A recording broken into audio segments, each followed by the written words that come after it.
Descubrí que mi esposo ha estado fingiendo tener cáncer para no trabajar, y estoy planeando exponer su mentira en la próxima reunión familiar.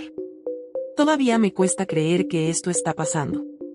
Cada vez que miro a mi esposo, Mateo, siento una mezcla de asco, ira y tristeza. Nunca pensé que el hombre con el que decidí compartir mi vida sería capaz de algo tan vil, tan repugnante. Sin embargo, aquí estoy, escribiendo esta historia porque ya no puedo soportar más el peso de la verdad que llevo sobre mis hombros. Lo que descubrí no solo me devastó, sino que cambió por completo mi percepción de él. Estoy en una encrucijada, una situación tan surrealista que parece sacada de un programa de televisión. Pero es real.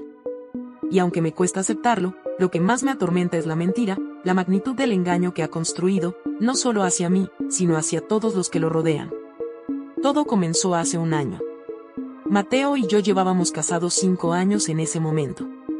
Nuestra relación había sido buena en general. Como todas las parejas, teníamos nuestras diferencias y altibajos, pero nunca imaginé que algo así podría estar ocurriendo. Al principio, Mateo empezó a quejarse de sentirse agotado todo el tiempo, de tener dolores y de que algo no estaba bien en su cuerpo. Me preocupé, claro. ¿Cómo no hacerlo?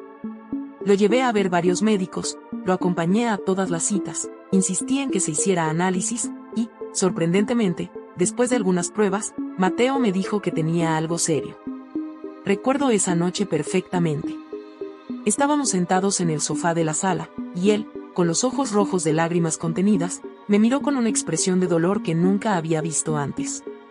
Me tomó de las manos y me dijo que tenía cáncer. Mi corazón se detuvo en ese instante. El miedo me invadió, el dolor, la desesperación. Las palabras cáncer y terminal se repitieron varias veces en esa conversación, como si fueran cuchillos que se clavaban una y otra vez en mi pecho. Mateo dijo que no quería tratarse. Que los médicos le habían dado opciones, pero que las posibilidades de éxito eran pocas, y que no quería someterse a un tratamiento que solo lo haría sufrir más. Yo, devastada, traté de convencerlo, le rogué que lo reconsiderara, que buscáramos segundas opiniones, pero fue firme. Afirmó que quería pasar el tiempo que le quedaba de vida de la manera más digna posible, y que no quería que nuestros últimos momentos juntos estuvieran marcados por hospitales y terapias que no funcionarían. Durante los siguientes meses, me dediqué a cuidar de Mateo. Él dejó de trabajar por completo, diciendo que no tenía la energía para continuar con su empleo en la empresa de tecnología donde había estado por años. Al principio, todo parecía justificable. Estaba enfermo. ¿Quién podría culparlo por no querer seguir con la rutina diaria? Yo, por mi parte, asumí la carga económica de la casa sin dudarlo. Trabajaba horas extras, me desvivía por mantener todo en orden mientras él se quedaba en casa, descansando, recuperando fuerzas, o eso creía. Con el tiempo, comencé a notar pequeñas cosas que no cuadraban. Primero fueron los días en los que, milagrosamente, Mateo parecía completamente sano. Lo veía reír y moverse con la energía de alguien que no estaba lidiando con una enfermedad terminal. Luego fueron los detalles, medicamentos que no tomaba, citas médicas a las que decía que no quería que lo acompañara, y excusas cada vez más vagas sobre su estado de salud. Pero la duda realmente se instaló en mí una noche en la que lo escuché hablando por teléfono con un amigo, riéndose, bromeando, como si no tuviera ningún peso sobre él. Esa conversación no parecía provenir de alguien que estaba luchando por su vida. Decidí investigar por mi cuenta, algo que jamás pensé que tendría que hacer. Revisé los documentos médicos que Mateo guardaba, y lo que encontré me dejó helada. Los informes no eran concluyentes. No había diagnósticos claros. De hecho, algunos papeles ni siquiera correspondían a su historial médico. Todo era borroso, impreciso, y no tenía sentido. Comencé a sospechar que Mateo no solo me había mentido a mí, sino que también había estado engañando a todos los que lo rodeaban. Un día, confronté a uno de los médicos que supuestamente lo había atendido. Me miró confundido cuando le pregunté por el caso de mi esposo. No había ningún historial de cáncer. Ningún tratamiento. Ninguna opción de vida o muerte. Fue en ese momento cuando la realidad me golpeó como una ola helada. Mateo había estado fingiendo todo el tiempo. Sentí como si el suelo se desmoronara bajo mis pies. No podía respirar.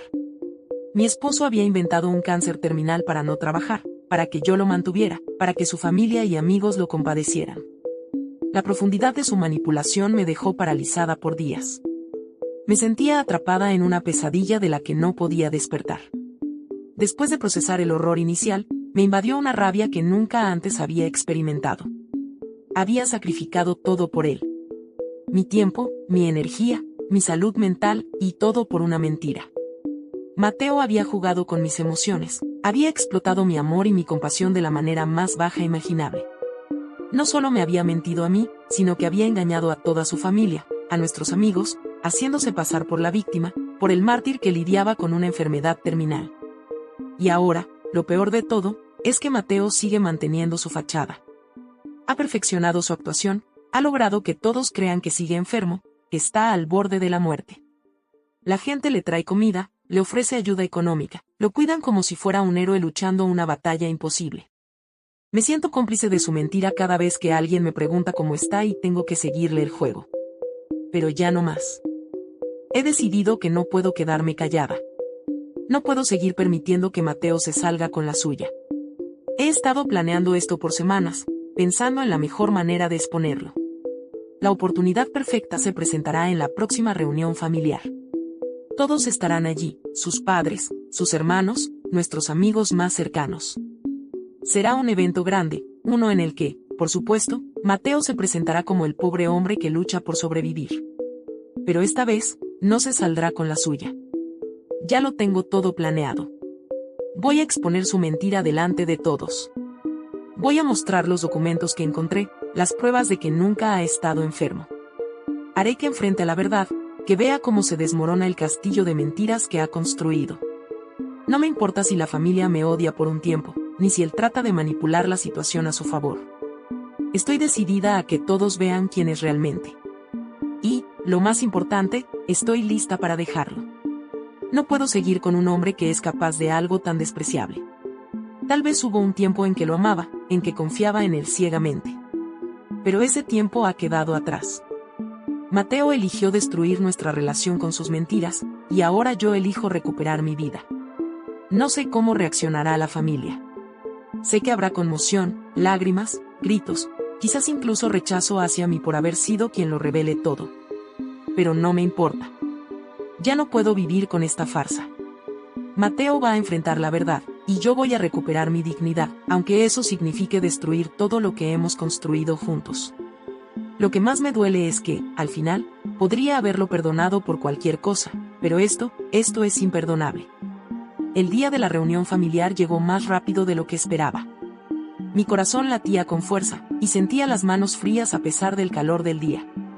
Sabía que lo que estaba a punto de hacer no tendría vuelta atrás, pero no había más opciones. Durante semanas había soportado la farsa de Mateo, viéndolo pasearse como si fuera la víctima heroica que luchaba contra el cáncer, mientras todos lo rodeaban con una compasión que él no merecía. Hoy iba a terminar todo. La casa de los padres de Mateo estaba llena de gente. Su familia había organizado un gran almuerzo, una reunión que pretendía ser un momento de apoyo y celebración para él, ya que seguía luchando contra la enfermedad. Todo estaba preparado para que fuera un evento emocional, lleno de abrazos y palabras de aliento, como lo había sido tantas veces antes. Lo había visto tantas veces, las miradas llenas de pena, los comentarios sobre lo fuerte que era Mateo por enfrentar su enfermedad con tanta valentía. Y él, por supuesto, alimentaba esa narrativa, agradeciendo con modestia falsa, dejando que todos creyeran que estaba cerca de la muerte. Al entrar, vi a Mateo en el centro de todo, como siempre. Parecía tan relajado, tan cómodo en su papel de mártir, que por un momento me hirvió la sangre de solo mirarlo. ¿Cómo había podido engañarnos a todos durante tanto tiempo? La familia lo rodeaba, sirviéndole comida, preguntándole cómo se sentía, qué podían hacer por él. Y él respondía con esa voz suave, como si de verdad estuviera agotado por la enfermedad. Sabía que no podía esperar más. Mi respiración era irregular, pero traté de calmarme. Me acerqué al grupo, saludé a la familia, e incluso intercambié algunas palabras con él. Mateo me sonrió como si todo estuviera bien, como si no supiera que hoy iba a ser el día en que su vida perfecta se desmoronaría. Esperé a que todos se sentaran para comer, como si no pasara nada. Cuando llegó el momento en que todos estaban tranquilos, escuchando las últimas actualizaciones de Mateo sobre su salud, supe que era ahora o nunca. Me levanté despacio, tomando una copa de vino para dar un sorbo. Sentí que todos me miraban con curiosidad. Tal vez pensaron que iba a hacer algún comentario de apoyo, como solía hacer. Mateo me sonrió, complacido, como si creyera que estaba a punto de contribuir a su espectáculo. Pero en lugar de eso, con voz firme, empecé a hablar. Necesito decir algo. Algo que no he podido guardar más tiempo. Lo que voy a decir puede ser difícil de escuchar, pero ya no puedo seguir viviendo con esta mentira. Mateo me miró, al principio confundido, pero luego sus ojos se llenaron de preocupación. Sabía que algo no iba bien, pero no podía detenerme. Este era el momento. Mateo no está enfermo. La primera frase cayó como una bomba en la mesa. Vi cómo los rostros de sus padres y hermanos cambiaban de incredulidad a desconcierto. Nadie hablaba, y yo seguí. Él nunca ha tenido cáncer. Todo este tiempo ha estado mintiendo. No hay ninguna enfermedad, no hay tratamientos. Ha fingido todo para no trabajar y para que todos ustedes lo cuiden, lo compadezcan, incluso para que yo lo mantenga. El silencio que siguió fue ensordecedor. Las caras de los presentes eran una mezcla de sorpresa, confusión, en algunos casos, indignación. La madre de Mateo fue la primera en reaccionar. ¿De qué estás hablando?, preguntó, su voz quebrada por la incredulidad.